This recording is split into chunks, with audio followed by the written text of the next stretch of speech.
Et salut à tous, j'espère que vous allez bien. Et bien aujourd'hui on se retrouve pour la dernière émission de 2019 et peut-être aussi de... c'est la fin, c'est le néant.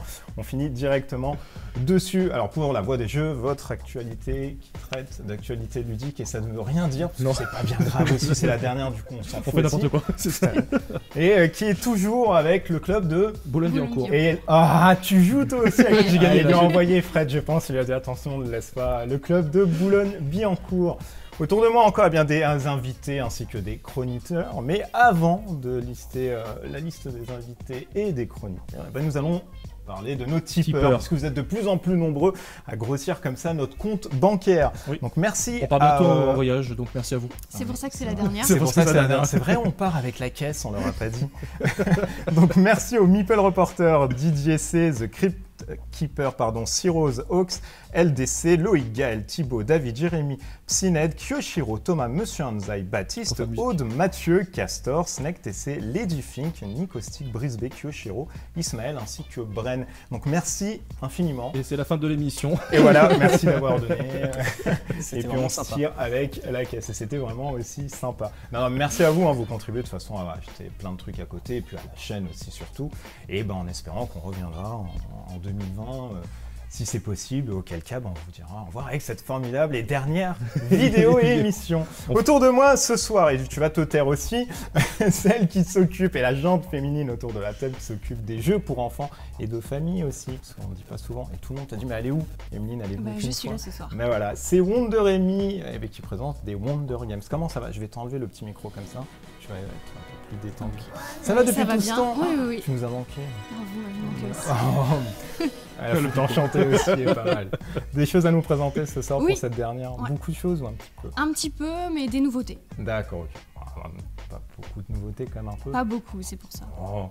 Celui qui parle très bien anglais et qui fait brûler des bibliothèques à chaque fois et qui dit 2-3 mots en français, c'est Monsieur Mathieu avec 2T, spécialiste de Kickstarter, qui vous fait vendre bien des choses un peu diverses. Comment ça va, Mathieu? Et ça va super bien.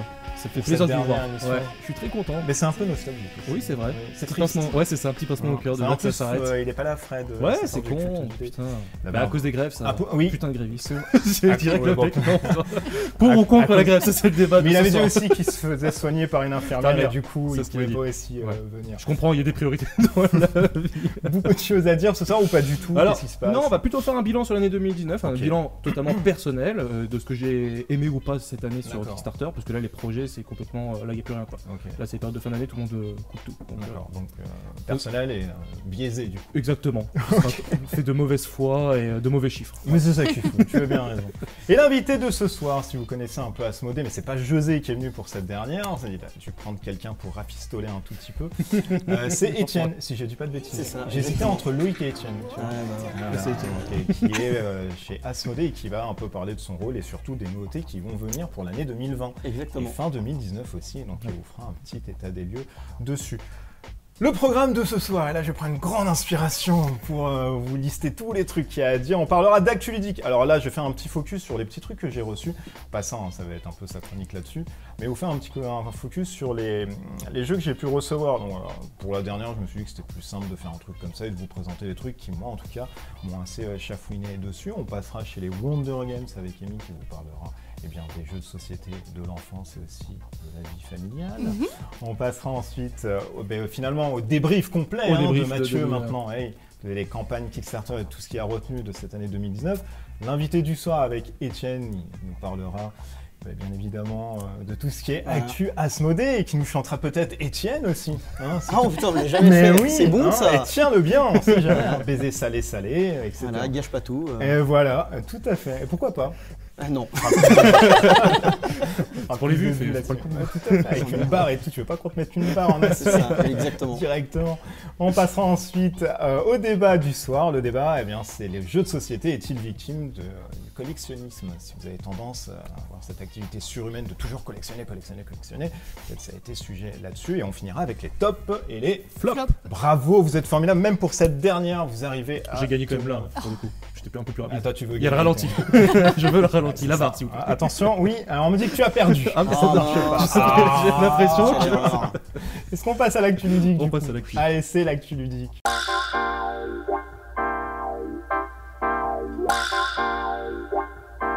L'actualité du soir, eh bien, je vais vous faire un petit focus sur les jeux que j'ai reçus, notamment 3 jeux de chez Gigamix et un petit jeu que je n'ai plus ici, et je ne sais même plus où il est. Joking Hazard, mais je vais vous en parler un peu. Il doit être resté de l'autre côté.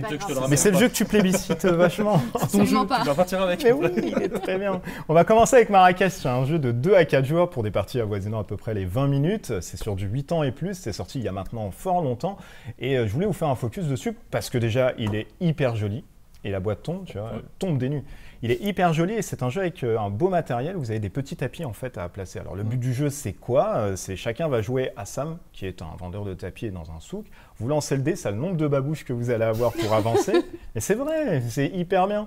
Et du coup, dès qu'il s'arrête, s'il avance et s'il s'arrête surtout sur des tapis adverses, vous lui donnez en fait des dîmes, donc vous payez l'adversaire. C'est Monopoly Marrakech. Non, c'est pas Monopoly Marrakech. Et dès que vous finissez, hop, vous mettez un tapis de votre couleur. Vous pouvez superposer des tapis, récupérer une sorte de contrôle de territoire qui est vachement sympa. Si vous ne connaissez pas Marrakech et si vous aimez ce petit côté mentholé de l'Orient, eh bien foncez parce que franchement, c'est un très très très bon jeu qui est sorti depuis maintenant à peu près une bonne dizaine d'années. Et tu le recètes maintenant? Parce que je l'ai demandé que maintenant. Ah d'accord. Ségolène, si tu me regardes. Consommer avec un petit thé à la menthe. Ouais, avec une macroute et jouer avec des babouches. Et un petit chapeau comme ça. Vous connaissez un peu Marrakech? Une petite tour d'ose. Toi, tu connais? Oui, toi, c'est normal. Pas du tout. Toi, tu connais pas? Toi, c'est pas surprenant? Ah non plus. C'est vrai? Ah mon Dieu, mais qu'est-ce qui se passe? C'est un excellent jeu. T'aimes bien, toi, Marrakech? Ouais, c'est marrant. Moi, j'aime bien une histoire de superposition, prise de contrôle du territoire. C'est assez bien fait. C'est bien foutu. La géométrie, assez cool. Et à la fin. C'est joli, c'est du bon Ouais, matériel. c'est ce que j'allais dire. À la fin, le matériel est super cool quand tu poses. Voilà. Après, les parties sont de 20 minutes, donc c'est très dynamique. Ouais, c'est très rapide. C'est une bonne entrée si vous voulez faire ramener des joueurs dans le jeu de société. On parle beaucoup de zombicide, mais celui-ci, quand même, fait rentrer des joueurs un peu casual, sur des petits trucs assez sympas. Donc, n'hésitez pas, vraiment, ça vaut le coup d'œil. Celui-ci à côté, le Tantrix. Alors non, ce n'est pas une position sexuelle ou un ouvrage qui traite de la sexualité indienne. Je m'en vais.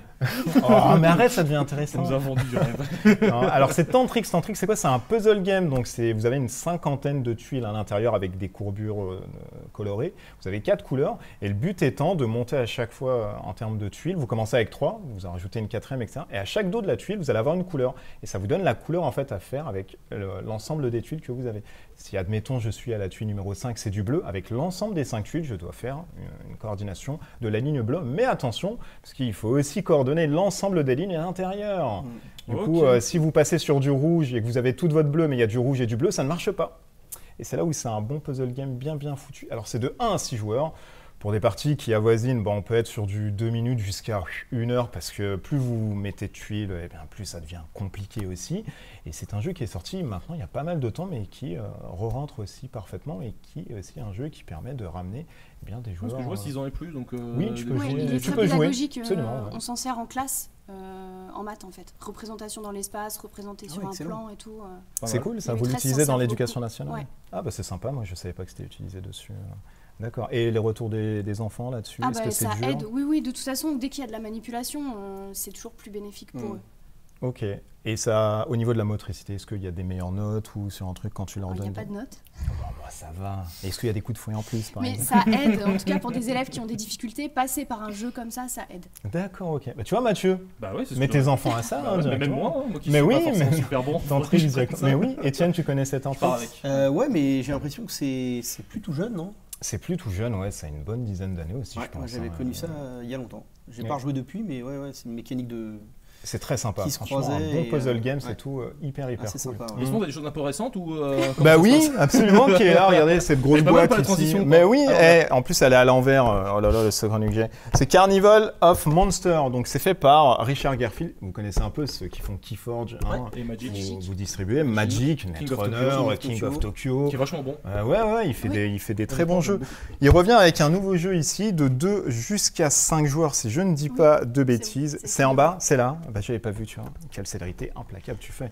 Et c'est un jeu de draft. Alors pour ceux qui ne connaîtraient pas le jeu de draft, vous avez un paquet de cartes que vous faites passer à votre joueur à droite, à gauche, etc. Et vous regardez uniquement une carte. Mais là, il y a une petite subtilité. C'est-à-dire que vous pouvez garder la carte et la jouer dans les tours qui arrivent bien plus tard, ou alors la jouer directement parce que vous avez des terrains. Et le but étant ici d'être une sorte de musée des horreurs. Vous allez récupérer en tant qu'organisateur d'un cirque des monstruosités qui vont dépendre et qui vont vous rapporter les points de victoire. Vous avez 4 saisons en fait à jouer et dans chaque saison on vous dit que par exemple, eh bien, cette saison, les monstres plébiscités, c'est ceux qui sont des dévoreurs ou alors qui vont dans de la forêt ou alors qui sont dans les terres du soleil, etc. Et pour jouer les monstres, vous avez un coût et il va falloir payer des terrains, le mana que vous allez accumuler. Donc tout dans la phase de draft que vous allez avoir, là vous allez prendre soit des monstres, mais du coup pour les jouer ça va être un peu compliqué puisqu'il faut du mana, ou soit justement prendre du mana et la jouer directement pour optimiser un peu vos tours et déclencher directement les monstres qui pourront venir dans les parties futures. Alors ça joue très très vite, le but étant de gagner le plus de points de victoire bien évidemment. Vous avez des petites missions, vous avez des gardiens parce qu'il y a des monstres qui procurent de l'horreur et de la menace, qui peuvent s'enfuir, etc. Donc il faut vite les récupérer avec les gardiens. Et c'est très très très sympa, c'est une nouveauté qui est sortie pareil chez Gigamix. Je vais vous faire un focus là-dessus parce que moi j'ai trouvé ça hyper bon. En termes de draft, c'est très simple. Oui, ce que j'allais dire, parce que vu que c'est Richard Garfield, tu attends des fois une petite subtilité ou un truc qui sort du lot. Est-ce que là, au niveau du draft, est-ce que ça se joue que sur les saisons? C'est les saisons qui font la différence, là, en fait, la petite subtilité, si tu as entendu tout à l'heure, c'est que tu peux garder ta carte et la jouer durant les différentes saisons, typiques comme ça. Petite crotte de nez. Et sinon, tu peux la jouer directement en fait. Donc tu as une carte, soit tu as la première option de la jouer maintenant, ou soit tu la gardes et tu dis bon, je la joue vraiment au moment important. Donc c'est à toi de gérer un peu cet effet de carte que tu veux utiliser, sachant qu'après ça reste très simple. Ça a une pile de pioches communes, tout le monde se fait passer le paquet. Et d'une saison à l'autre, en fait, le paquet tourne, mais dans le sens un peu bizarroïde. De 1 à 3, c'est par là, de 2 à 4, c'est de l'autre côté. Ouais, ça change. Ouais, ça change un peu. Okay. C'est très intelligent. Franchement, c'est très très très sympa. Ça vaut, je crois, une 40aine d'euros, quelque chose comme ça. Vous connaissez un peu? Du tout. D'accord. Ouais, moi je connaissais, je l'avais demandé, je ne l'ai pas reçu, mais... je te le donnerai à la fin de l'émission. En tout cas, ça m'intéressait parce que moi j'aime beaucoup Richard Garfield. Et c'est vrai que le thème en plus me chauffait pas mal. Donc en plus le draft, j'aime bien aussi. Ouais, c'est très sympa ça. J'aime bien les jeux de cartes. Tu connais ça un peu? Pas du tout. Tu ne connais pas ça? Ah donc, il y a un jeu et tout que tu ne connais pas. Si tu savais le nombre de jeux que je connais pas. Non, ça c'est... Ben voilà, c'est très sympa. Je vous fais un focus là-dessus. Et le dernier que je n'ai pas, je suis vraiment désolé. De toute façon, moi je m'intéresse qu'aux jeux Asmodée, de toute façon. Ouais, non, je déconne. Contrebandier, toi. Et le dernier jeu, c'est Joking Hazard, le jeu que tu plébiscites énormément. Alors, Joking Hazard, c'est quoi? C'est sorti là distribué par Lucky Duck Games en français, parce que c'est un jeu uniquement en VO. Et ça vous reprend en fait les 2 personnages de Cyanide and Happiness, si vous connaissez un peu le comics de trois planches en fait, de petites vignettes qui racontent une histoire un peu saugrenue, qui passe par de la sexualité, qui passe par des monstruosités, etc. De la violence. Oui, de la violence, etc. Plein de choses qui font du bien au moral. Oui. De la vulgarité. Oui, un petit peu quand même. Et le but du jeu, voilà, c'est plus un party game où vous allez avoir un juge qui va piocher une carte, la mettre, lui il va jouer une carte de sa main, et les joueurs à côté vont jouer une carte face cachée qui vont compléter l'histoire de 3 vignettes. Un peu comme Blanc Manger Coco, celui qui a le plus drôle. Oui, un peu comme comment il s'appelle ce jeu chez eux qu'ils ont sorti, parce que c'est la même chose.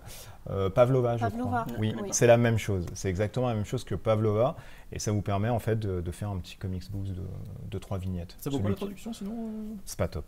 Il y a une petite couille dans le pâté comme ça, c'est la traduction qui... Je pense que ça a été traduit avec Google Trad, vraiment. Sur certaines cartes, c'est très compliqué, c'est mal formulé. En même temps, certaines tournures de phrases sont aussi dures à traduire. Ouais, je pense que de l'anglais... Absolument.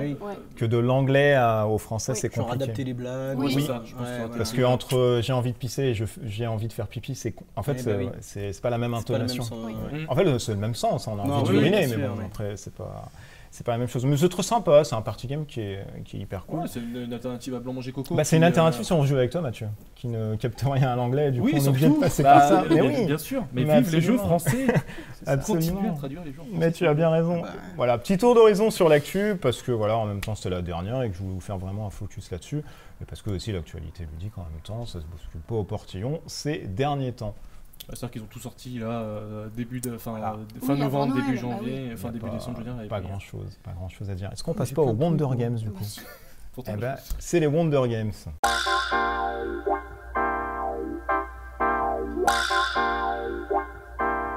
Les Wonder Games, Madame Amy, est-ce qu'il y a des choses un peu croustillantes pour les enfants et pour la famille? Oui, et je vais vous parler de Attrape-Rêve, qui vient de chez Spaceco, qui est le label enfant de chez Space Cowboy. D'accord. Et donc, je vais d'abord vous parler du premier jeu qu'ils ont sorti et qui s'appelle Yum Yum Island. Ah oui, c'est bien ça. Et c'est l'histoire d'animaux qui vivent tranquillement sur une île jusqu'au jour où Ferdinand le géant arrive. Alors, il n'y a pas le culte, donc on ne rigole pas. Oui. Ferdinand le géant arrive et en fait mange toutes les provisions de l'île et les animaux sont en train de dépérir et donc de mourir de faim. On incarne des pélicans qui vont venir en fait attraper de la nourriture et la déposer dans la bouche des animaux. En fait, les animaux, on a une vue de haut. Ok. Et donc, on a juste des tuiles avec une réserve de nourriture. Et donc, en fait, on doit lancer un dé qui détermine nos actions. Et on a 2 piles de nourriture. La nourriture rose, la nourriture verte. Les animaux, ils mangent soit la rose, soit la verte, sauf les cochons qui mangent tout. Ah bah oui, forcément. C'est normal. On repère la nourriture sur la grosse tortue. On met nos lunettes d'aviateur. Hop, hop, hop. Bah, c'est vrai qu'il y a des lunettes. Et là, tu vois plus rien. On récupère la bonne couleur et on doit les mettre sur les animaux. Et si ça tombe, c'est mélangé, sauf si on réussit à nourrir, je crois c'est la chauve-souris qui sépare. Mais les lunettes en fait elles changent les couleurs un peu comme non, les... Non, c'est du carton.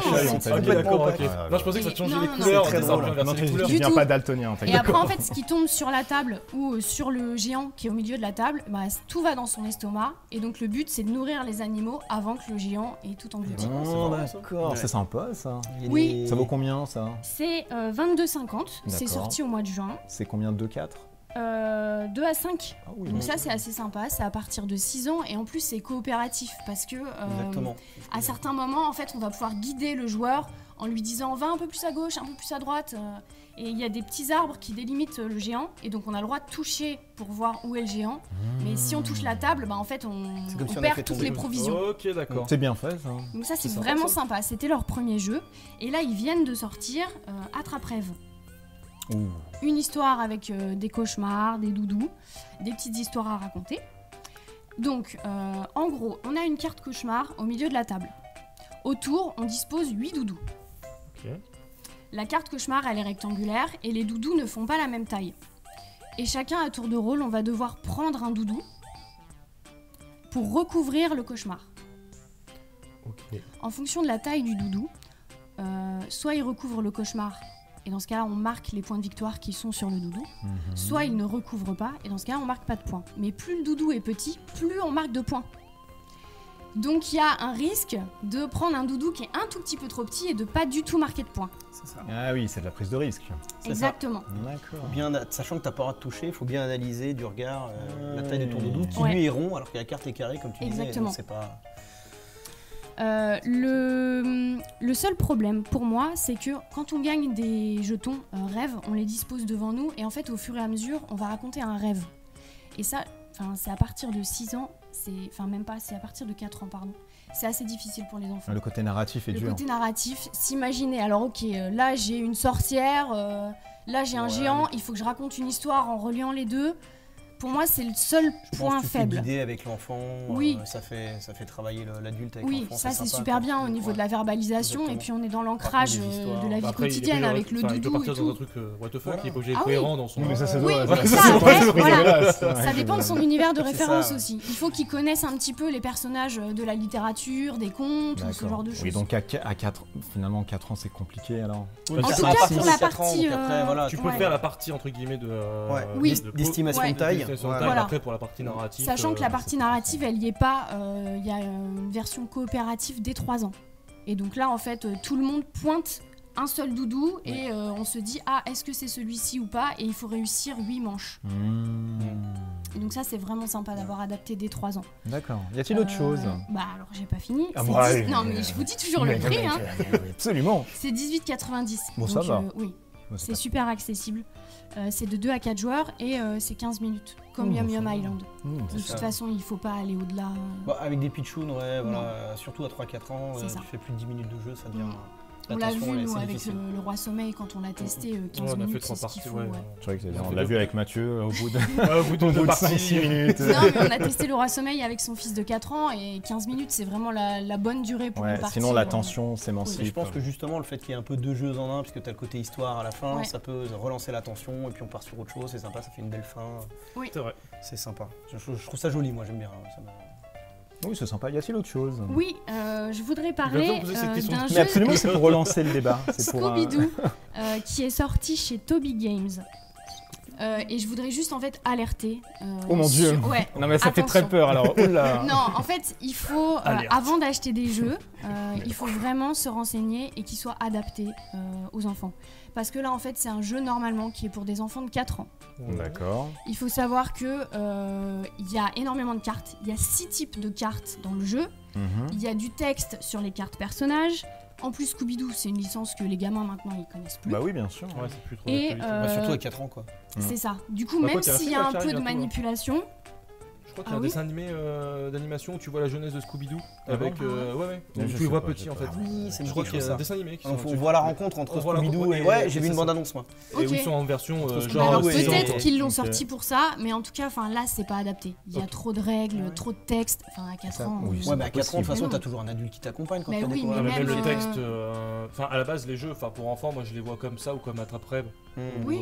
Du jeu sans texte, tu veux dire. Jeu sans texte où l'enfant tu lui expliques éventuellement avec des couleurs ou des chiffres. Exactement. Là c'est pas du tout. Le monstre des couleurs, c'est sympa aussi. Ouais, le monstre des couleurs, c'est excellent. Il n'y a pas de texte. Donc ça, c'est ton côté... Non, mais voilà, il faut faire attention parce que, on a toujours tendance à dire ouais, mon enfant, il se débrouille bien et tout, mais il y a des jeux qui sont vraiment pas adaptés. Non, parfois si. Mange tes crottes de nez et tout. Il y a des jeux qui sont pas adaptés et il faut faire attention parce que c'est une licence que nous on a connue, mais en fait là, clairement pas pour un public de 4 ans. Ça s'adapte pas dessus. Non, 6-7 ans à la rigueur, mais après, pas avant. Si le texte est pour guider l'adulte, pour aider les enfants dans la mais après, tu te dis, il y a des cartes indices, il y a des cartes pièges, des cartes traquenards, enfin vraiment, il y a trop de cartes. Oui, c'est le traquenard pour le petit gamin.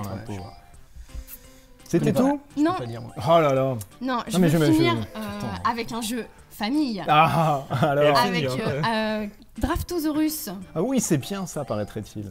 Donc c'est un jeu de draft. On a expliqué ce que c'était, c'est parfait. Avec des dinosaures. C'est un jeu qui a été fait par, attention, il y en a beaucoup, Antoine Boza. Donc on le connaît, il a fait Seven Wonders. Oui. Ludovic Maublanc. Et donc lui, il est à l'origine de Cyclades avec Bruno Catala. Oui, ça fait longtemps ça, Cyclades. Il est ressorti chez Matagon il n'y a pas longtemps. Oui. Théo Rivière, qui a fait Nagaraja. Et qui vient de sortir Foufoufou là. Oui, Foufoufou, il a fait Unlock aussi 7. Et Corentin Lebras, il vient de faire une extension Chibi pour Takenoko. Donc voilà, des petites pointures du jeu. Ouais, pas des petits donc qui ont sorti cette année, je crois que c'était milieu d'année, Draftosaurus. Et donc, on a un parc à dinosaures pour le moment sans dinosaures. Ouais. On a donc devant nous une petite plaque avec des enclos. Et le jeu, c'est 2 manches de 6 tours. Donc on pioche 6 dinosaures à l'aveugle et on les garde dans la main. On en choisit un et à la fin du tour, c'est du draft, donc on le passe au voisin de gauche. On doit remplir nos enclos pour marquer des points de victoire. Sauf que dans les enclos, on doit faire des couples de dinosaures, des espèces similaires, des espèces différentes, on doit alterner les espèces. Et donc, voilà, il faut savoir à quel moment on met tel dinosaure à tel endroit. En plus, en fonction du nombre de joueurs, on n'aura peut-être pas la main qui va revenir plusieurs fois. Et à un moment, si on peut pas placer le dinosaure, ils ont pensé à tout, on peut le mettre dans la rivière et ça rapporte quand même un point à la fin de la partie. Et tu le butes. Il n'est pas perdu. Non, il se baigne. Non, il va boire. Pardon, excusez-moi, mais je suis seul esprit pervers autour de cette table. Donc ça, c'est de 2 à 5 joueurs. Donc 5 joueurs, c'est cool aussi. À partir de 8 ans, c'est 15 minutes. Et je le trouve en ce moment à 30 €, alors que chez Cultura et Philibert, il était annoncé à 18, mais en rupture. Donc voilà. Est-ce qu'ils font jouer la rupture Ouais, non, des fois après, c'est qu'ils n'arrivent pas à le vendre, donc ils baissent les prix, et puis après, finalement, ça part, et là, ils sont en rupture. Oh, quel merdier quand même, ça. Là, en tout cas, en ce moment, il est à 30 €. Ok. Et si on le vole, on écope de combien de temps de prison? Si on peut pondérer un petit peu. D'une amende de 30 €. Ouais, parce que si l'amende elle est à 22. Après, ça dépend combien tu le revends. Ah oui, c'est vrai. Il y en a plein dans le marché de l'occasion où t'as pas vu. Faudrait demander à ceux qui collectionnent. Ouais. Ah oui, c'est vrai. Oui, c'est vrai. C'était tout pour. Oui, c'était tout. Oh là là, c'est beaucoup de petits jeux assez sympas quand même. Oui, moi j'ai pris beaucoup de plaisir. Oui, ça se voit. Est-ce qu'on passerait pas à Mathieu Messi? Il rigole en plus. Allez, c'est l'actu KS.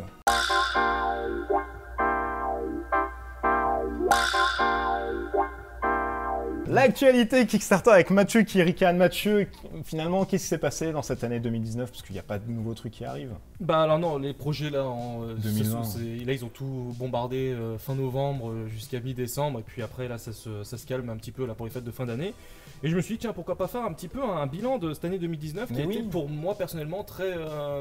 pas mauvais, c'est pas le terme, mais je me suis pas amusé comme je m'ai pu m'amuser. C'était pas florissant. Non, il n'y a pas de projet, enfin quand je vois tout ce qui va être annoncé là pour les 3 prochains mois, que ce soit le Beyond the Monolith avec Conan qui arrive là dans même pas 2 semaines, quand il va y avoir donc la 7ème citadelle. Oui, ça, oui, évidemment. La suite de Gloomhaven. Oui. ISS Vanguard de Awaken Realms qui arrive aussi. Un jeu sur la licence Vampire aussi qui vient. Et là, juste ça, déjà tu te dis ok, ça va envoyer du lourd. Et alors là que cette année, honnêtement, quand je te demande juste un gros jeu, il y a Tantalgrel qui a été sorti après, décembre 2018. Donc à part Etherfield, vraiment qui a vraiment Super Fantasy Brawl aussi. C'est un super jeu. Ça, par contre, oui, je t'avoue, c'est peut-être mon coup de cœur de l'année avec Etherfield. Mais Super Fantasy Brawl, c'était une campagne. Je le considère pas comme un jeu Kickstarter. Il y a Zombicide V2 aussi. Et Gloomhaven, justement, il était sorti quand? Il est sorti il y a plus de 2 ans. Déjà. Ouais. Passe vite. Et quand tu sais qu'il y a déjà la suite qui est annoncée là, donc. Il y a que la VF qui vient d'arriver. En fait, non, moi quand tu vois Batman, ils ont fait une V2. Mais c'était juste quelques rajouts avec beaucoup de versus, ça n'a pas apporté grand chose. Il y a même aussi Jeanne of Arc qui est arrivé avec une 1.5.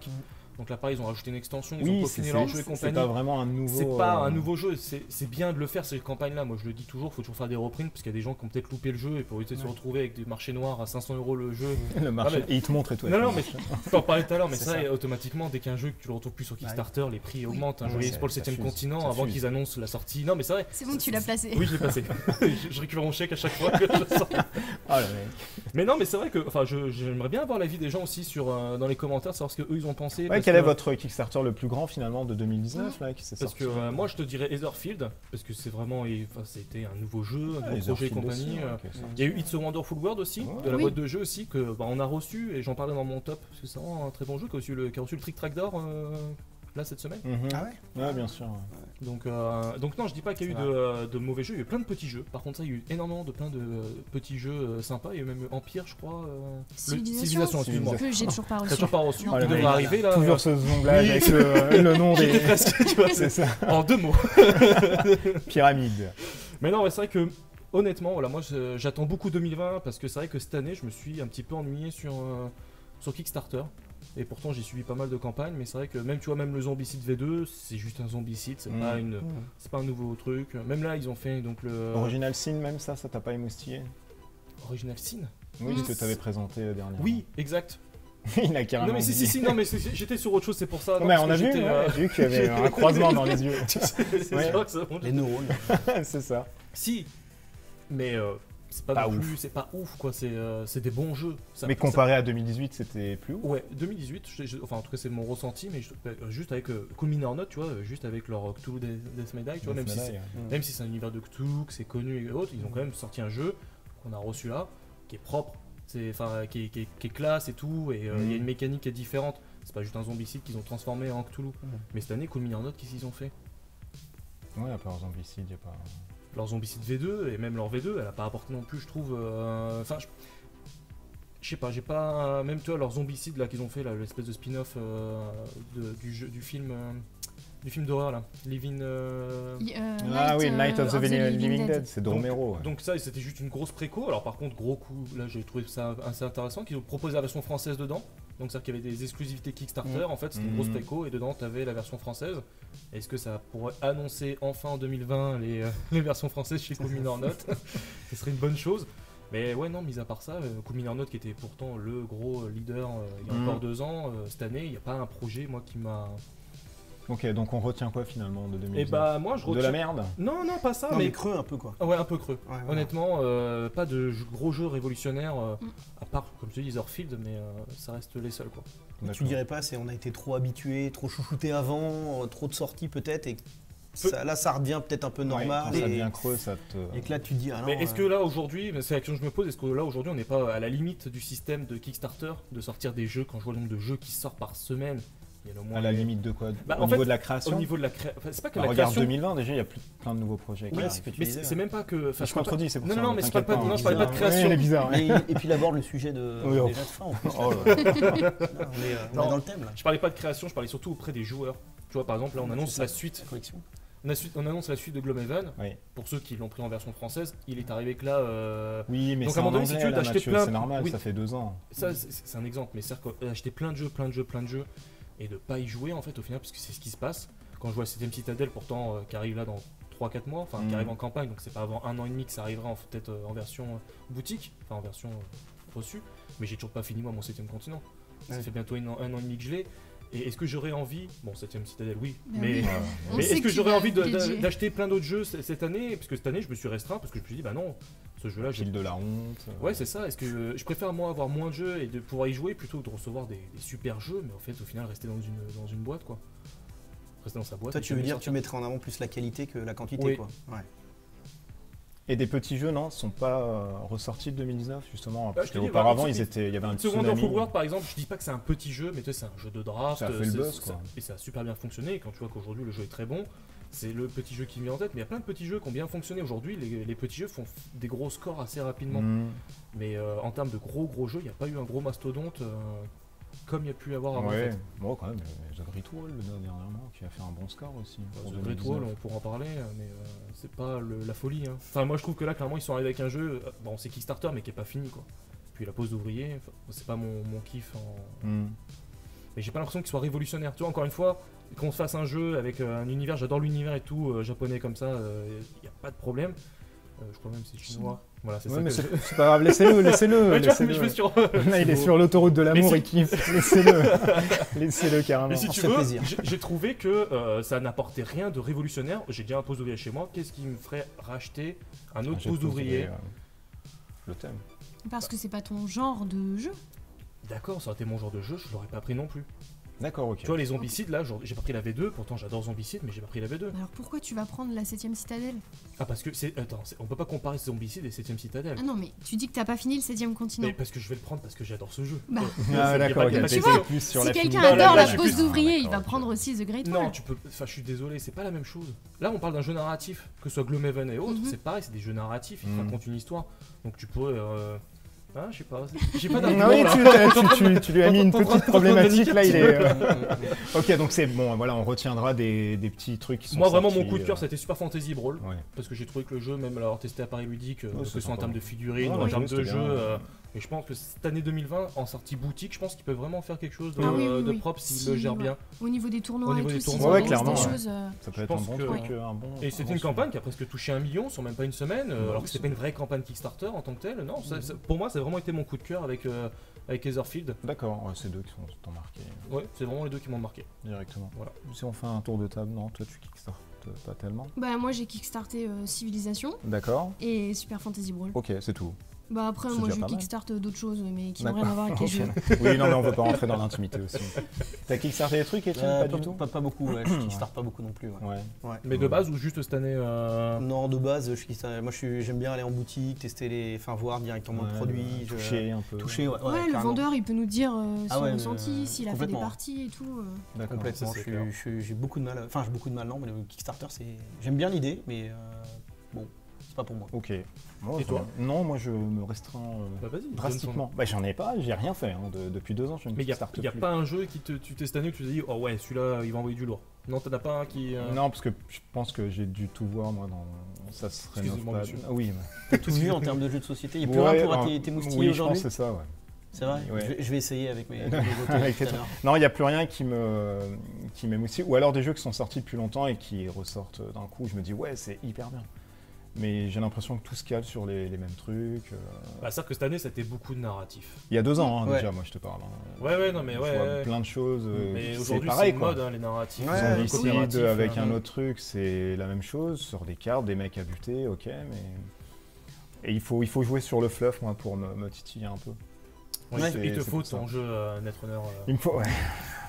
Énormément de temps, ça. Cyberpunk. Non, peut-être là, la licence Vampire, vu qu'il n'y a jamais eu de jeu de société sur Vampire, peut-être que là, effectivement, je kickstarterai celui-ci, si je n'ai pas de boîte de l'éditeur. Mais mais c'est vrai que l'univers aussi, ça joue beaucoup. Oui. L'univers, complètement. Ça joue. Tu sais, quand tu prends des aliens, de l'heroic fantasy tout le temps, bah, tu te dis, ouais, c'est à chaque fois la même bouffe quoi, que tu manges. Ouais, mais moi je trouve ça riche parce que demain tu vas avoir un type de mécanique qui te plaît et tu vas pouvoir trouver sur plein de thématiques différentes. Et c'est con ce que je veux dire, mais ça n'existait pas avant quoi. Et là tu peux vraiment, tiens, j'aime des jeux de construction de machin, bah, je peux être dans l'espace poursuivi par un alien et devoir construire. Ouais, bien sûr, tout à fait. C'est un style que tu peux décliner. C'est cool quoi. Mais c'est peut-être c'est la fibre que j'ai pas en fait. Ouais. Je vois peut-être un jeu à la Zombicide en samouraï qui me parle le plus. Ça me alors ça serait la même mécanique que Zombicide, tu t'en foutrais tant que le thème te plaît. Ouais, c'est plus ça, je pense. Non, mais et vu que c'est le thème tout le temps de l'heroic fantasy, du machin, tu vois, le cyberpunk, il n'y en a jamais.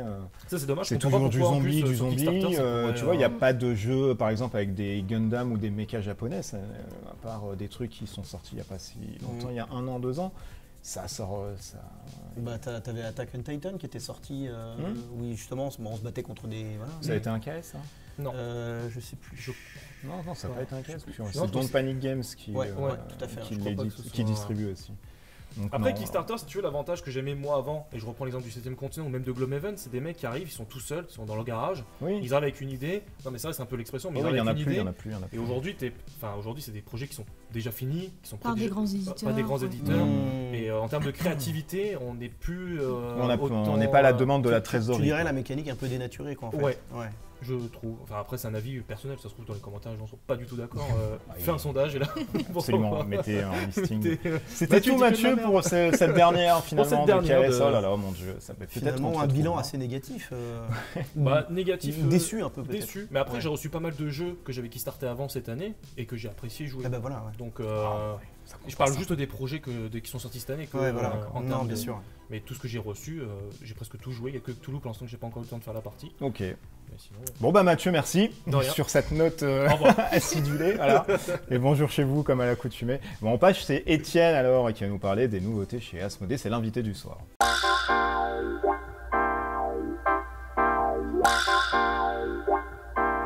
Et l'invité du soir, eh bien, c'est Étienne qui... je ne ferai pas de blague un peu vaseuse sur ce prénom fortement plébiscité des années 80 avec une musique sulfureuse. Exactement. Qui va nous présenter un peu tout ce qui est sorti là chez Asmodée. Merci de me recevoir. Alors tu nous dis déjà qui t'es finalement parce qu'on ne te connaît pas. Moi je suis animateur chez Asmodée depuis 2014. Voilà.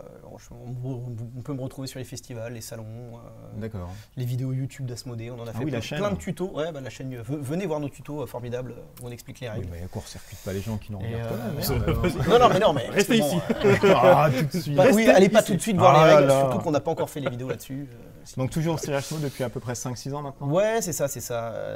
Voilà. Et puis dans l'animation, voilà, les festivals, les salons, c'est cool, faire jouer les gens, c'est un métier formidable. Sans cette passion qui t'anime. Alors, qu'est-ce qui sort du coup chez vous là, les nouveautés, ça on sait. Alors je vous ai fait une petite sélection là déjà de tout ce qui est un petit peu coopératif, parce que c'est vraiment des modes de jeu moi que j'aime beaucoup. Donc là, je pense que tu en as peut-être déjà un peu parlé. Non, pas encore, ça viendra sur la chaîne. Ouais, ça va venir. Parce que vous avez tardé à me l'envoyer. Donc voilà, je réponds pas aux mails. Un chouette deck building coopératif où on va jouer donc les 4 héros Hermione, Harry, Ron et Neville Londubat. On va pouvoir faire les 7 bouquins ou films, parce que c'est les personnages du film qu'ils ont repris sur les jaquettes. C'est du deck building de 1 à 4, c'est ça? C'est ça, deck building de 1 à 4, avec un mode évolutif, puisqu'en fait au fur et à mesure des chapitres que tu vas ouvrir, tu vas avoir une évolution des personnages et des fiches de personnages entre guillemets qui vont se renforcer, mais les ennemis aussi vont se renforcer. Voilà. Il y a un peu une mécanique de contrôle de lieu, les ennemis essaient de les prendre, etc. D'accord, ça vaut combien ça? Moi j'aime bien l'animation. D'accord, ok. Je crois que les prix, je suis pas. On est dans une 50aine d'euros. Je veux pas dire de bêtises, mais voilà, une 50aine d'euros. Ok. Ensuite, ça a fait beaucoup de bruit, ça. Ouais, Time Stories Revolution, la V2 de Time Stories, moi je les ai tous faits et personnellement, j'adore. Franchement, j'adore Time Stories. Et là, le fait qu'ils partent sur une mécanique un peu standalone, il n'y a pas besoin de boîte de base, qu'ils aient quand même amélioré pas mal de choses, justement la mécanique des dés que les gens aimaient pas trop, je suis très fort sur telle ou telle compétence, et puis là il n'y a plus cette mécanique de dés où tu pouvais te louper en faisant que des échecs, c'est pas de bol, ça a un peu changé, je vous en dis pas plus. Mais voilà, c'est intéressant. Et ils ont sorti en même temps Expérience, qui permet un peu de gérer tout le background, on va dire entre les scénarios. C'est-à-dire que ton personnage, il va, entre guillemets, qu'est-ce qu'il fait pendant ce temps-là? Il va pexer, il va gagner des... Voilà, c'est sa vie en dehors, entre deux missions. Donc c'est pas un truc fondamental, mais si tu veux jouer un peu en mode campagne, et que tu veux avoir des scénarios qui se suivent et lier un petit peu tout ça, il y a du matériel en plus. Je crois que ça gère un peu aussi les échecs ou les réussites d'une mission pour passer à l'autre avec des choses qui vont s'impliquer, qui vont se rajouter dans le scénario. Ouais, voilà, c'est ça, ils veulent vraiment le côté JDR qui est vraiment en avant. Vu que chaque boîte est entre guillemets un one-shot, soit les gens ils décident de faire que du one-shot, c'est-à-dire qu'ils prennent les choses qui les intéressent par rapport au thème et autres, soit tu pars dans le délire. Soit tu veux faire un mode campagne. Donc c'est pas un scénario en soi, mais ça rajoute du fluff, ça rajoute... Je sais plus qui, c'est toi qui en parlais tout à l'heure. Ouais, bien sûr, absolument. Là, on est complètement là-dedans. Alors, je continue ensuite sur God of War. Jeu à licence. Jeu à licence, exactement. Il est sous licence Sony, exactement. Et toujours un chouette coop. Donc, justement, où on va jouer soit Kratos, son fils, Freya aussi. Enfin, il y a plusieurs personnes. Vous verrez ça. Et avec une mécanique assez bien foutue. On va être sur des sortes de plans en fait, avec des cartes qu'on va disposer. Un peu à la Time Stories, donc je suis un grand fan. Les cartes sont posées les unes à côté des autres et suivant comment tu vas gérer et interagir avec les différentes zones, tu vas pouvoir retourner les cartes et le motif, le dessin va changer. La scène va changer en fait et quand on a réussi à gérer la scène, on va passer à une autre scène, etc. On enchaîne différentes scènes pour réussir un scénario. D'accord. Voilà, un peu l'idée. C'est de la castagne, c'est de la baston. Tu vas évidemment devoir faire des combos un peu. On est dans l'esprit du jeu vidéo avec quand même un truc assez retors. Le jeu était pas facile. Moi j'ai galéré. Moi j'ai pas joué, j'ai regardé quelques let's play. J'ai pleuré avec les harpies, c'était impossible. Je voulais mourir. Et puis les... Casser 2 manettes. T'as les... Si vous me regardez les Valkyries, je crois, qui n'étaient pas faciles. C'était horrible, c'était horrible. Non, enfin voilà, très sympa. Ok, très bien ça. Holding On, un truc un peu plus sérieux, un peu plus grave. Donc l'idée, c'est que vous avez un personnage qui est en phase un petit peu terminale d'une maladie. Qui est carrément à la mort là en fait. Voilà, il n'est pas encore mort. Et donc déjà, on va jouer un peu le personnel de l'hôpital où on va essayer de le soigner déjà, mais bon, c'est vraiment pour l'accompagner dans ses derniers jours. Et on va aussi l'aider à se refaire un peu, se remémorer sa vie, ses souvenirs. Je ne veux pas trop vous dire, mais il y a vraiment une histoire à raconter sur le personnage avec une mécanique de cartes qu'on va mettre en place un peu, je crois. C'est quoi, c'est du coop? C'est 2 à 4? C'est du coop, voilà, on est toujours. Tout ce cas là, je vous ai fait une sélection de coop parce que c'est une mécanique que j'aime beaucoup personnellement. Mais ça joue de 1 à 4, alors qu'auparavant on pouvait pas jouer tout seul à Time Stories. Oui, non, mais non, je te dis, ils ont vraiment revu leur copie, il y a vraiment des choses. Bon, après, moi, en solo, c'est pas intéressant. J'en sais rien, j'ai pas encore eu la chance de le faire malheureusement, mais j'imagine pas jouer à Time Stories tout seul, quoi. C'est vraiment en avance, c'est sympa. Voilà, mais ils ont, avec la mécanique est vraiment sympa, ils ont vraiment revisité le truc. Donc voilà, dernier petit jeu coop que je vous ai mis de côté. Oui, mais qu'est-ce qui se passe? C'est un peu mon chouchou. Enfin, moi, je suis un grand fanat de Robinson Crusoe. Le jeu le plus dur au monde. Et ils sortent, mais n'importe quoi. J'ai réussi avec ma nièce de 10 ans. Oui, mais moi, tu sais, 10 ans, c'est. Et donc, ils sortent, Robinson Crusoe, Conte et Mystère, qui donc une belle extension qui rajoute pas mal d'histoires un peu, de scénarios. Je vais mettre là parce qu'on ne voit pas, t'es trop petit. Oui, c'est vrai. Non, je suis de la bonne taille. C'est toujours bien recevoir les invités. Et je suis de la bonne taille. Et donc, Conte et Mystère, qui lui va rajouter un côté un peu, beaucoup de mystère sur l'île, mais un côté un peu sombre, je n'irais pas à dire glauque, mais un peu, ça fait un peu peur, un peu plus, peut-être mature, je sais pas si c'est le mot, mais voilà, donc plein de nouveaux scénarios, des nouveaux personnages bien évidemment, qui va bien renouveler, ça c'est... Ça c'est sorti ? Je crois pas. Si, ça vient toujours. Je l'ai vu en boutique là aujourd'hui d'ailleurs. Ouais, non, ça vient d'arriver là. Avec Vincent Dutray pour les illustrations. Exactement, qui fait un super boulot comme d'habitude. Je suis un grand fan de ce qu'il fait. Et voilà, donc très très beau boulot, des contenus un peu matures. Ok. Voilà pour tout ce qui est un peu coop. Et là, on va passer sur du compétitif. Voilà, donc. Alors ça c'est quoi ça? Ouh, très jolie boîte. Ah bah voilà, alors on va partir tout de suite dans l'univers Abyss. Donc dans un premier temps, nous avons Conspiracy qui arrive, qui va être... Maintenant on va voir les films malheureux. Alors... Qui va être un peu... je vais mettre des trucs, Elle est où ma boîte d'Abyss? Alors ça c'est quoi? C'est dans le monde de Abyss. La boîte d'Abyss, elle est tout en dessous, c'est intéressant. L'Assemblée océanique du Sénat, intrigue et corruption rythme la vie des profondeurs. Très jolie la boîte brossée là. Hop, et tiens, mets-moi ça là, voilà.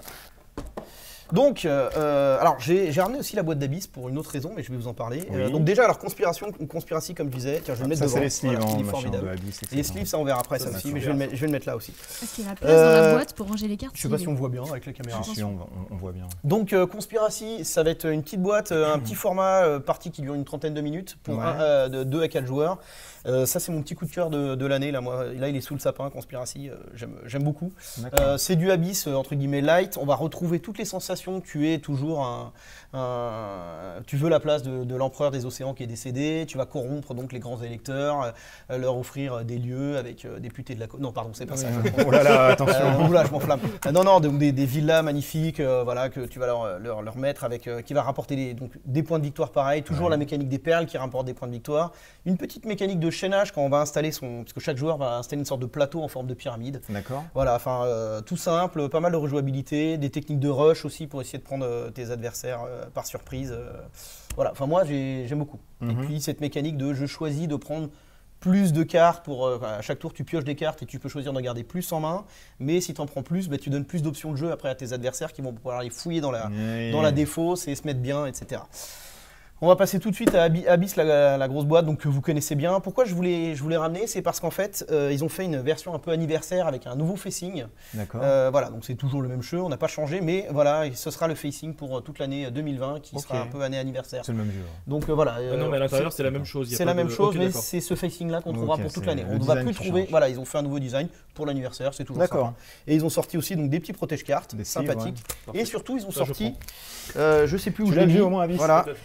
Non, mais on y a joué. Ils ont sorti. Ah oui, le gros tapis. Alors attends, je vais le mettre. Tiens, tu l'attrapes. Ouais, j'attrape. Voilà. Ah oui, là c'est du gros tapis. Et on l'a mis à l'envers. Hein, voilà. C'est pas bien. Donc c'est moi qui l'attrape. Allez. Oh là là, mais on nous verra plus. On nous verra plus. Donc pour rappel, hein, le tapis d'avant faisait à peu près cette taille, il faisait un quart, on va dire, de notre plateau, un quart, un tiers. Ah ouais. Et le tapis d'avant permettait justement de jouer avec l'extension Kraken. Là, maintenant, on peut mettre Kraken et la dernière extension, comment elle s'appelle, Léviathan, hein, voilà, justement, où il y a tout qui est bien fait pour mettre toutes les cartes, les différents monstres de Léviathan, les lieux là-bas. Bon, alors il faut avoir une grande table, hein, évidemment, sinon c'est un peu... mais voilà, moi je le trouve personnellement, je le trouve magnifique, et puis... c'est fou, déjà, le visuel déjà fou, du hein, jeu je sais pas si vous vous rendez compte, hein, mais si vous avez le tapis, compte parce que j'ai mes tendons qui lâchent. Ouais, tu commences à lâcher. Alors on va le replier. Hein, je te remercie beaucoup. Et du coup, il y avait des rumeurs sur une 3e extension, mais finalement non. Ah, moi j'ai pas d'infos. Moi je dis. Parce qu'en fait, au moment où le tapis est sorti, les gens se disaient ouais, la 2e extension vient de sortir, il y a un tapis, et quand il y aura la 3e, on pourra plus l'utiliser. Mais justement, on fera un 3e tapis, encore plus de fric. Ah non, pardon, c'est pas ça. Faut pas le dire. Ah mais ça. Oh mon dieu. Et voilà, casse tout dans le studio. De toute façon, c'est la dernière fou la merde. Ouais, mais on s'en fout. Oui. Je t'ai sorti ça. Res Arcana. Ah, Res Arcana, donc Res Arcana que vous connaissez, donc. Oui, on va les mettre là. Bien. Et là, c'est bon. Et pourquoi on l'a ressorti? Parce que voilà, l'extension Lux et Ténébrae qui arrive, qui est déjà en boutique, là, ça y est, hein, moi je l'ai vu là sur cette fin d'année. Et qui va donc. Ouais, je sais pas, mais tu veux. Voilà, elle est là, elle est très bien. Tu peux me mettre devant God of War, je l'ai déjà présenté. Ouais, c'est ça. Hop. Et donc voilà, qui permet d'introduire, de jouer avec un 5e joueur et d'introduire donc des nouveaux mages, des nouveaux sorts, des nouveaux lieux, enfin voilà, plein de nouvelles choses. Mais surtout voilà, on peut jouer avec un 5e joueur. D'accord, oui, c'était pas possible au début, c'était de 2 à 4. Donc très sympa, très sympa. Enfin moi je suis un grand fan de Res Arcana, donc voilà, je vais passer, hein, voilà, du classique. Adara, c'est un nouveau jeu qui est sorti. Ouais. Là, il y a pas longtemps, j'ai entendu que du bien de celui-ci là. Alors Zedman Games. Ouais, Adara, petite mécanique, enfin petit jeu, bon j'exagère, hein, c'est un jeu quand même de 45 à 1 heure de jeu, hein, de temps de jeu, donc c'est pas non plus un jeu apéro. Un gros apéro. C'est ça, voilà, gros apéro, voilà. Et donc l'idée, voilà, jeu de civilisation où vous allez devoir développer votre civilisation sur 3 âges, si ma mémoire est bonne. Et vous avez à chaque fois, chaque joueur a une sorte de petite plaquette avec, il va gérer donc l'aspect économique, l'économie, le militaire, on retrouve un peu une mécanique un peu à la Seven Wonders. Souvent, il est souvent comparé à Seven Wonders. Parce que graphiquement, c'est à peu près pareil. Voilà, un peu graphiquement, la mécanique de civilisation, la mécanique de... Voilà, les âges et tout. Et des âges, etc. Mais voilà, vous allez devoir faire avancer votre score en fait dans chacune des factions. Par exemple, si je décide de négliger mon agriculture, alors que mon score d'agriculture va me permettre de recruter plus de personnages. Donc si je l'ai négligé, que à la fin du tour, j'ai pas assez en agriculture, je vais devoir défausser des personnages tout simplement. Donc c'est mal joué puisque tu les payes, tu les recrutes, tes personnages, etc. Ils te font des points de victoire. Donc voilà, faut un peu. Et à chaque tour, voilà, je pioche 2 cartes. Il y en a une que je me mets de côté, l'autre je la défausse pour essayer de la récupérer ou pas dans la défausse plus tard, mais c'est pas sûr. Donc voilà, petite phase, chaque tour se fait en 2 phases. Ça c'est sorti aussi. Et ça c'est sorti, ouais. Franchement, moi j'ai joué cet été sur le proto, déjà j'ai adoré. Alors quand il est sorti Ah bah là il est encore plus beau, donc formidable. Celui-ci, New Era. Era. Oh. Alors, c'est... Donc l'auteur, peut-être que vous vous souvenez, à l'époque, Matt Leacock nous avait sorti Rolls Through the Edges. Oui, absolument. Et donc il a, comme Rolls Through the Edges, ça fait très longtemps qu'on le trouve plus nulle part et qu'il a disparu. Sauf sur Ocaseo des fois. Exactement, mais enfin bon, c'est pas évident. Qui était très très bon, moi j'aimais beaucoup le petit jeu, voilà. Et bien, il nous ressort sur la mécanique de Rolls Through the Edges, voilà, un jeu, donc cette fois-ci avec un univers plutôt médiéval.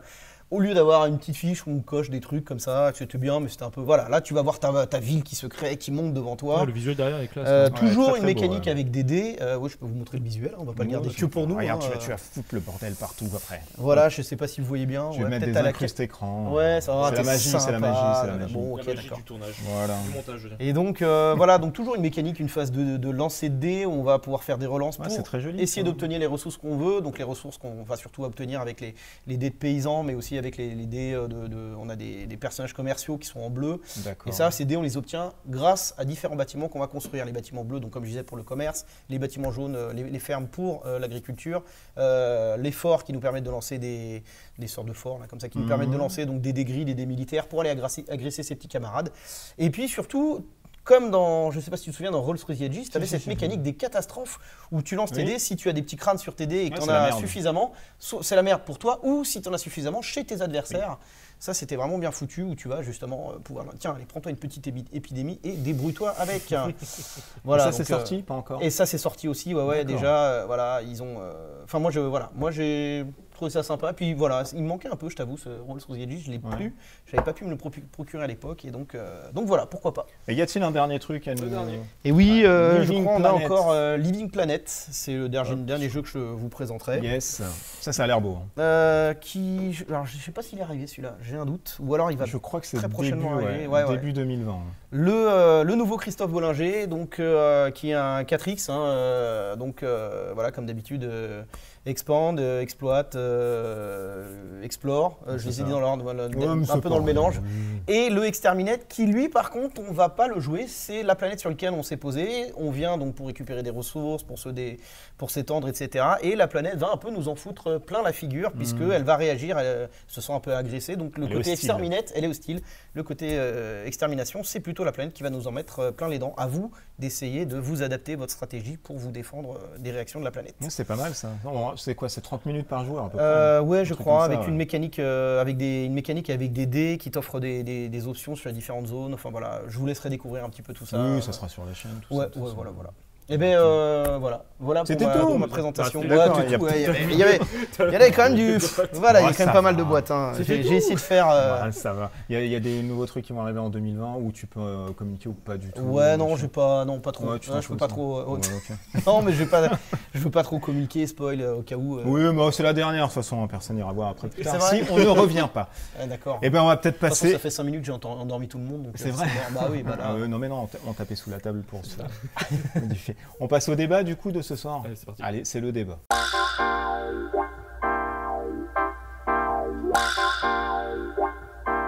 Le débat du soir. Alors, messieurs et mesdames, pour le coup, parce que là, on a une jante féminine pour cette dernière. Le jeu de société serait-il la victime du collectionnisme ?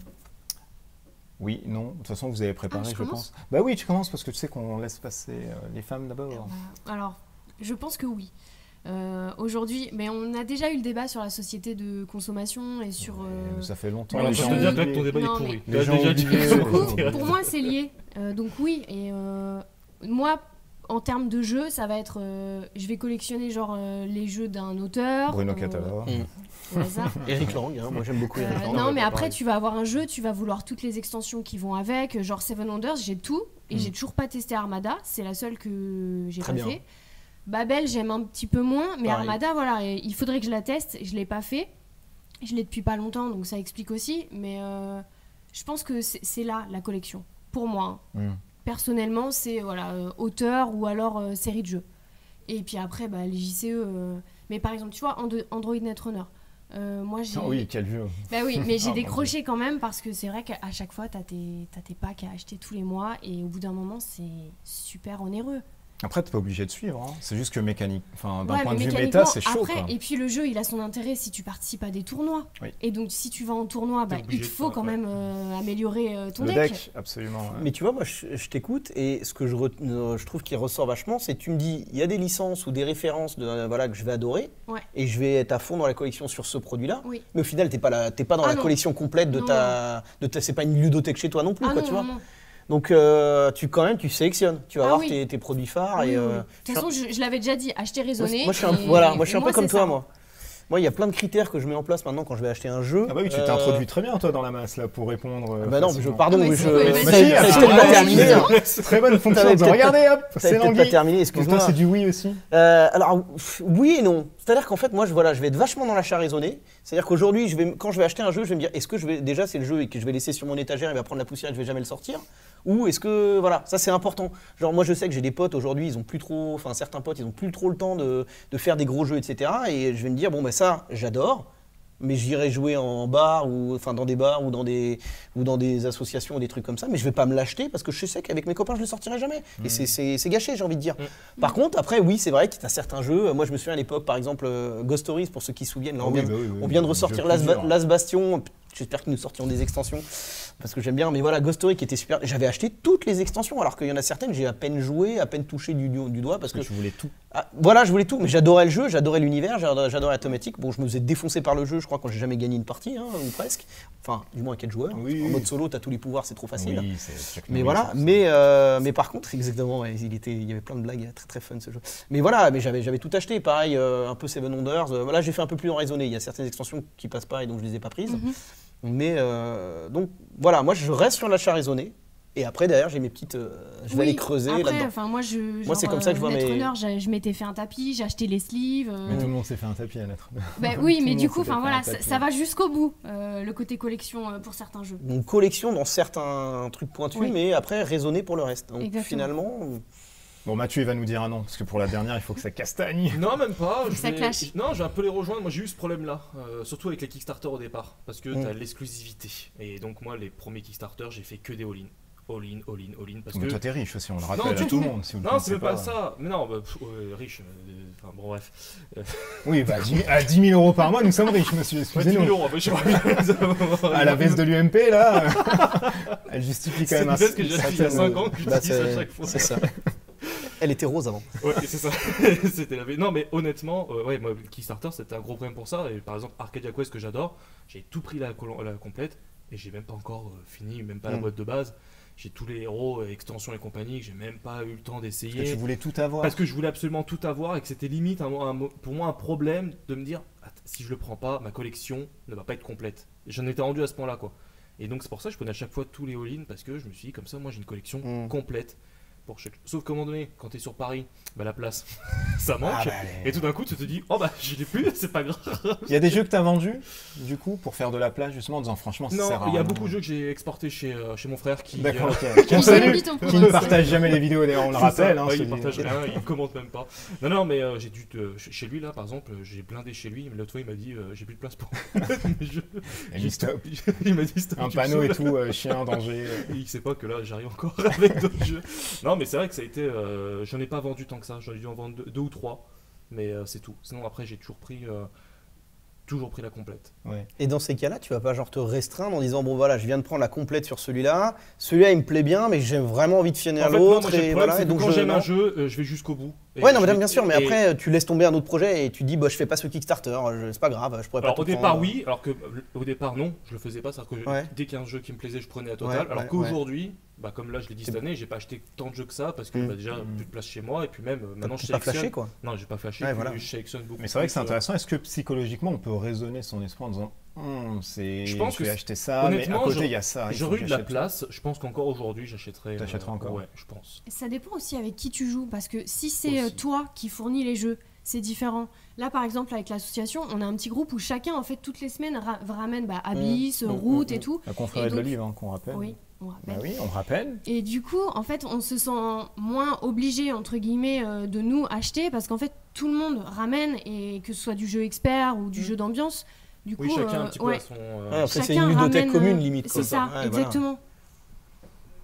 Mais je sais qu'il y en a beaucoup qui achètent des versions anglaises, françaises, japonaises, édition originale, hors édition. Mais c'est normal, mais moi, ça me choque même pas. En fait. Est-ce que du coup, les barrageux, c'est pas un rempart qui permet de freiner un peu les gens en disant on va aller dans un bar, on joue, si c'est bien, j'achète? Ou alors pour découvrir, oui, mais alors après pour avoir les vraies conditions, souvent dans certains barrageux où moi je vais, le bruit, c'est pas. Si tu joues à un jeu d'ambiance, on parlait tout à l'heure des jeux à scénario, et t'as plein de jeux à scénario qui sont immersifs, t'es à fond dedans, et puis t'as Jacqueline avec ses bières à côté, là, j'en sais rien, attends, j'exagère, mais voilà. Il y en a aussi, pourquoi voilà. Non, mais moi je fais ça pendant la fête bavaroise, ouais, t'as bien raison. À Munich, la fête de la bière, tu vois, à fond quoi. Et c'est pas pratique pour faire par exemple un 7ème conduit dans ces conditions, je trouve. Ouais, même un dungeon crawler, tu penses? Je sais pas. C'est propice qu'à des jeux de party games, des trucs comme ça? Parce que beaucoup de personnes ont à côté un bar à jeux et à côté une mini boutique en disant allez acheter là-bas ou acheter carrément dans le bar. En fait. Moi je vais jouer en mode découverte dans un bar à jeux. Souvent j'ai un jeu que j'ai envie de découvrir, on va dire allez on fait 3 tours. Ou au bout d'une demi-heure de jeu on fait c'est bon, j'ai vu ce que j'ai envie de voir. Je suis convaincu je l'achète ou je le prends pas parce que finalement avec le public que j'ai à la maison je le sortirai jamais ou j'en sais rien. Enfin voilà. Mais voilà, le bar à jeux j'aime bien mais je vais choisir les jeux auxquels je vais jouer là pour le coup. Je pense pas que ce soit vraiment un frein, un rempart, parce que je trouve que déjà il n'y a pas assez de barrages, de mon point de vue. Sur Paris, il y en a pas mal quand même. Ça dépend où, mais parce que je sais que sur Bordeaux, Toulouse et tout, apparemment ils sont blindés. Hein. Lyon aussi, ont pas mal de petits trucs apparemment. Paris, n'en parlons pas. Escape Games, machin, tous les trucs comme ça où tu peux jouer. Mais région parisienne, nous non. Ouais, de notre côté, par exemple. À Cergy. Non, mais il n'y a même pas de boutique de jeux à Cergy. Il n'y a même pas un boulanger chez vous, je pense. Puis après, ils n'ont pas forcément les dernières nouveautés. Donc si toi, tu es en mode collectionniste et que tu veux voir tous les trucs... Est-ce que c'est pas un effet marketing de vouloir collectionner tout Moi, je sais que dans les jeux vidéo, par exemple, j'aimais bien avoir les collectors ou les jeux parce que prendre tous les bundles. Ouais, c'est ça exactement. Et finalement, ça me sert à rien. J'ai revendu la moitié. Tu es du genre à platiner tes jeux aussi? Non, ça je fais pas. Ça tu fais plus. Non, je suis un je joue en mode easy directement. Mais voilà. Par contre, j'ai pas ce sentiment dans les jeux de plateau. Moi, si ça me parle pas, je m'en fous, même si mécaniquement. Ouais, toi, tu n'es pas. Non, un inciré d'avoir plein de boîtes. En fait, ça ne m'attire pas pour augmenter mon pool. Et la collection. Ah mais souvent quand il y a des nouveautés, j'ai bien envie de... souvent j'achète les nouveautés parce que ça me permet de voir... parce que je suis intrigué par la nouveauté. Il y a aussi ce côté-là. J'ai envie de collectionner, c'est pas une collectionnite, mais dès qu'il y a une nouveauté, je vais me plancher dessus, je vais regarder un petit peu... et ça se trouve le jeu va pas me plaire et à la fin il va pas servir, mais souvent je suis à l'affût des nouveautés. Je pense qu'il y en a aussi beaucoup qui sont comme ça, qui limite toutes les semaines achètent toutes les nouveautés, font leurs tests.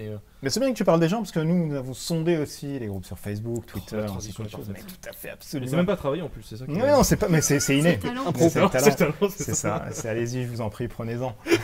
Et bien, ils sont d'accord avec vous aussi, messieurs et mesdames. Ils disent qu'effectivement, ça devient un tout petit peu de la collection et ça pousse à acheter, mais ils raisonnent aussi à côté. Oui.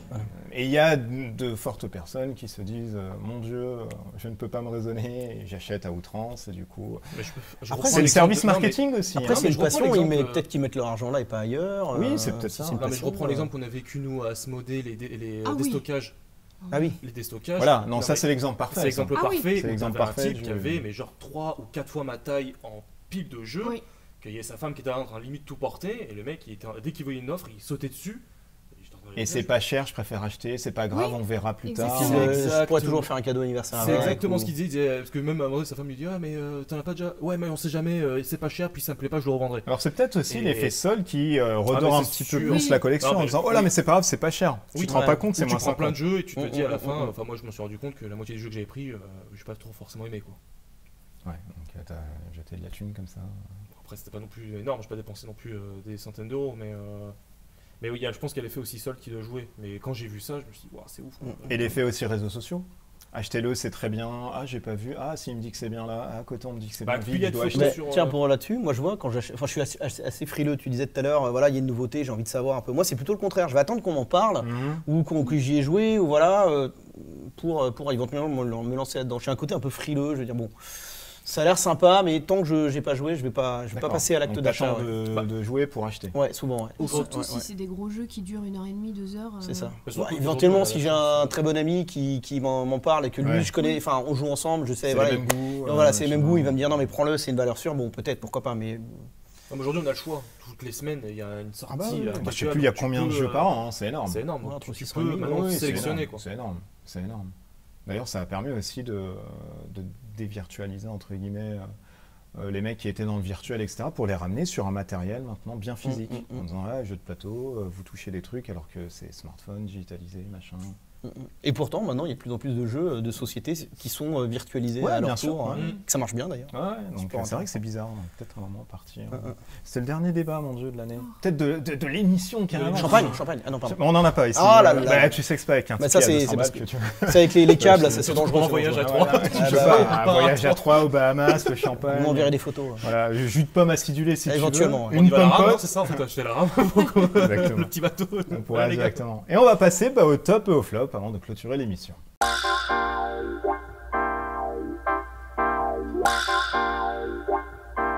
Les top et flop de la rédaction. On va commencer par toi, Emeline. Du coup, top et flop, allez assez rapidement. Hop.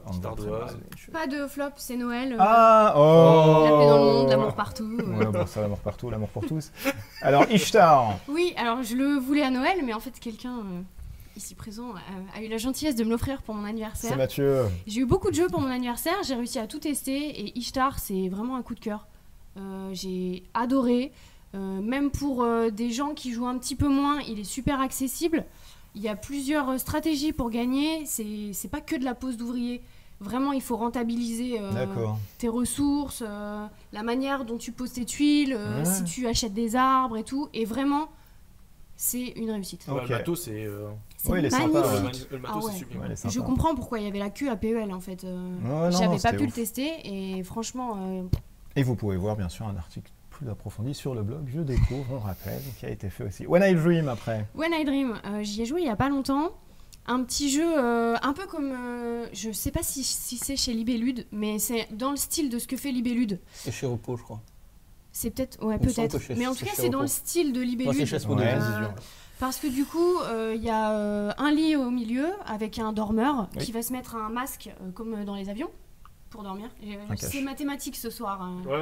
Les aviateurs, là. Absolument, les gens qui dorment. Et donc, chaque joueur va avoir un rôle, fée, croque-mitaine ou marchand de sable. Et on va devoir faire deviner des mots au dormeur.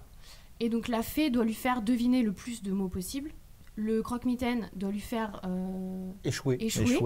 Et le marchand de sable, il doit faire en sorte que la fée et le croque-mitaine soient équilibrés. La petite balance. Et donc chacun en fait va dire un mot pour faire deviner le mot qui est au milieu. Et on ne sait pas qui est croque-mitaine, qui est fée. Ouais, c'est pas mal ça, les rôles cachés. Donc voilà, toi tu vas dire un mot, on te dit pas si c'est bon ou pas, et on passe au mot d'après. Et à la fin de la nuit, tu dois raconter ton rêve par rapport à tous les mots que tu as dit. C'est pas mal, hein. Tu marques des points en c'est vraiment fonction. pas mal, ça c'est vraiment pas mal. Très sympa, j'adore ce jeu. J'ai adoré. Et il y a une vidéo bien sûr sur et la le chaîne matos, Je il Découvre est top aussi. C'était tout. Bah oui, du coup c'était tout. Mathieu qui ricane. Toujours. Alors moi, mon premier, parce que j'ai pas d'ardoise, moi je suis un très mauvais élève, ça va être Marvel Champions. Ah oui, c'est vrai. Le JCE de chez FFG qui va arriver distribué par Asmodée. Et franchement, j'ai kiffé parce que les mécaniques sont les mécaniques sont super simples. T'apprends en un seul tour, t'as compris le jeu. Oui. C'est dynamique, c'est-à-dire que tu peux mourir très rapidement, parce que moi pour l'instant j'ai encore du mal à bien maîtriser le jeu, mais tu te fais défoncer très rapidement, mais c'est pas frustrant, parce que t'as envie de relancer, t'as envie de tester de nouveaux decks, et ce que surtout j'ai été surpris, c'est que chaque héros a une mécanique qui est vraiment très particulière. Oui, c'est un gameplay différent. Très très différent, et même tu vois, ça m'a surpris, parce que Iron Man par exemple au départ il est un peu naze, et il faut que tu l'augmentes avec ses armures, son armure et autres. Et j'ai trouvé ça ouf, parce que au départ je m'attendais pas à ça en fait. Quand on joue à Spider-Man qui était un peu classique dans l'esprit, Là, on était sur une mécanique beaucoup plus très différente, et Black Panther différent aussi, où lui doit s'équiper, il faut qu'il attende une carte pour pouvoir utiliser ses équipements. Enfin, et j'ai trouvé à chaque fois que c'était dynamique et c'était pas prise de tête, quoi. Oui, non, c'est vrai. Et donc j'ai vraiment hâte que les prochains packs arrivent là pour pouvoir augmenter un petit peu le pool, parce que pour l'instant on est un peu limité en termes de deck building entre guillemets, mais en tout cas sur le papier c'est sympa. Ça m'a vraiment c'est vrai que c'est très sympa. Vraiment une très bonne surprise, quoi. Et je vois que les retours sont super positifs, en tout cas sur les groupes. À chaque fois tout le monde voyait ça au départ en disant ah, est-ce que ça va être bien ou pas, et non, c'est vrai que c'est très bien. Là c'est plutôt bon. Et le deuxième c'est It's a Wonderful World. Ah oui. Que je kiffe énormément. De la boîte à jeu, c'est ça? La boîte à jeu. Et en fait, c'est du draft, c'est un peu un espèce de Seven Wonders, on va dire. Je suis pas d'accord, mais oui. Non, mais dans l'esprit, c'est du draft. Oui, on a compris. Juste draft, mais... il y a plein de jeux qui prennent la mécanique de draft. Hein. Oui, mais je sais pas, j'ai trouvé qu'il y avait un. Je sais pas. Oui, mais il est bien pour toi, tu as raison. Mais moi, j'ai vraiment kiffé. Et en plus de ça, il y a un mode campagne qui est à l'intérieur qui est assez intéressant. Alors bon, pour l'instant, j'ai fait que la première mission, je crois, de mémoire, c'est qu'on a fait que la première. Oui. Mais ça donne déjà une première idée de ce qu'ils veulent faire avec, et je trouve que c'est assez intéressant de rajouter un mode campagne dans ce style de jeu-là. Mais pour moi, c'est même plus intéressant que le jeu en lui-même. Oui, je suis assez d'accord avec toi. Je trouve que le mode campagne a l'air d'être beaucoup plus intéressant. Le jeu est pas mauvais en mode classique, mais c'est vrai qu'après, très vite, au bout de 3-4 parties, on arrivait déjà tous un petit peu optimisés. Oui, et puis on n'avait pas l'interaction. Ça manque d'interaction, c'est un peu le problème. Je trouve que ça manque d'interaction. Ça manque de peps. Avec les joueurs, en fait. Tu fais ton draft, tu choisis tes cartes. Si tu connais un peu le jeu, tu vas regarder un petit peu ce que l'autre a pour essayer de lui prendre une carte, mais t'es pas forcément obligé. Et par rapport à Seven Wonders, où le contre-draft te pénalise un petit peu quand même, alors que là, le contre-draft, quand tu le prends, ta carte, tu peux la jeter pour récupérer une ressource. Ouais, la recycler. La recycler. Et donc je trouve que ça te permet de pouvoir tu peux contre-drafter si tu veux, mais c'est pas non plus très pénalisant dans le soi. Et le flop alors? Mais pas de flop. C'est bien, c'est Noël aussi. Non, j'ai pas beaucoup joué en ce moment, et c'est vrai que j'ai pas un seul jeu. J'aurais bien dit Ishtar, mais non. C'est encore plus, c'est Parce pas que j'ai ton perdu. jeu. C'est ça, j'ai perdu alors que je devais gagner, c'est pas normal. Alors Étienne, y a-t-il des flops et peut-être la musique flop, qui t'était dédiée dans les années 80? Non, j'adorais. Faut vraiment Non, je sais pas. Dernièrement, j'en ai parlé tout à l'heure. La Conspiracy, je l'ai découvert en septembre, j'ai adoré. Puis voilà, il est sorti. Ça, c'est clairement, je l'ai pris tout de suite. Voilà. Il y a quoi d'autre? Après, il y a des jeux que j'ai envie de tester qui viennent de sortir. Je sais pas encore ce que ça vaut. Par exemple, j'ai vu, il vient de sortir Yggdrasil. Et j'adore ce jeu, je suis hyper content qu'il ait ressorti parce qu'il était vraiment excellent comme jeu coopératif. Voilà, mais je n'ai pas encore eu la chance de le tester. Sûr, donc ça fait peut-être partie. Voilà, ça fait partie, peut-être. Voilà. Au moins, je tester peut-être un futur achat, on verra. Et puis après, en flop, je sais pas trop. Comme je disais tout à l'heure, moi, j'aime à peu près tout comme jeu. Il y a vraiment pas beaucoup de. Les seules mécaniques que j'aime pas, c'est les jeux à élimination.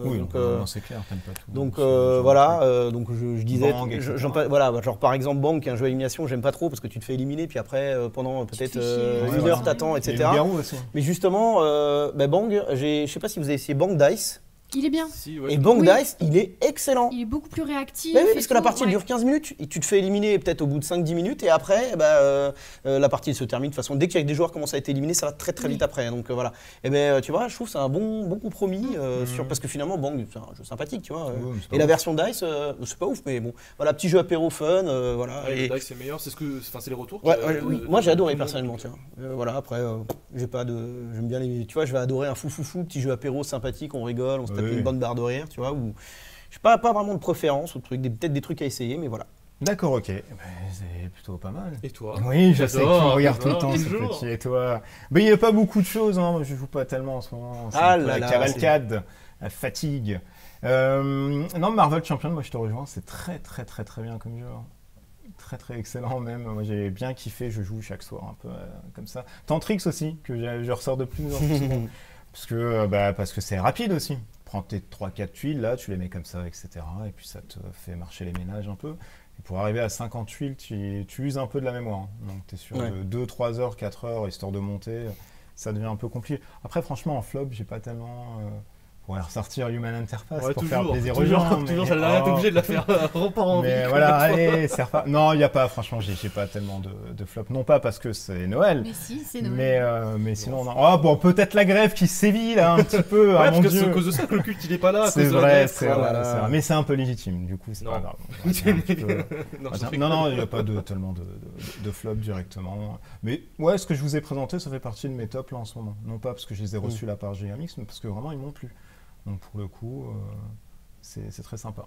Voilà, en tout cas, c'est tout pour moi pour le coup, pour cette dernière, mon Dieu. Et bah, c'est la transition, c'est la fin de cette émission. J'ai envie de pleurer. Mais non, il faut pas. Oui, c'est la fin d'une ère. Putain, on a apporté un format YouTube et c'est peut-être la fin, t'imagines. Donc voilà, un peu, on va peut-être se retrouver en 2020. Je vous avouerai que c'est peut-être incertain. C'est pas encore. Pourquoi pas, hein. Faut changer de format peut-être. Non, parce que c'est carrément le studio qui nous. Ah oui, c'est le studio qui nous. Donc je pense que ça va être un peu compliqué, mais pourquoi pas. Le Faire studio un est toujours petit cadeau d'actualité. de Noël. Donc voilà, n'hésitez pas bien sûr à donner au Tipeee. C'est pas la fin du Tipeee parce que ça nous permet aussi de faire d'autres trucs à côté. Donc ça contribue quand même vachement. Donc s'il vous plaît, n'arrêtez pas quand même de donner. C'est notre salaire. Voilà, on reviendra en 2020.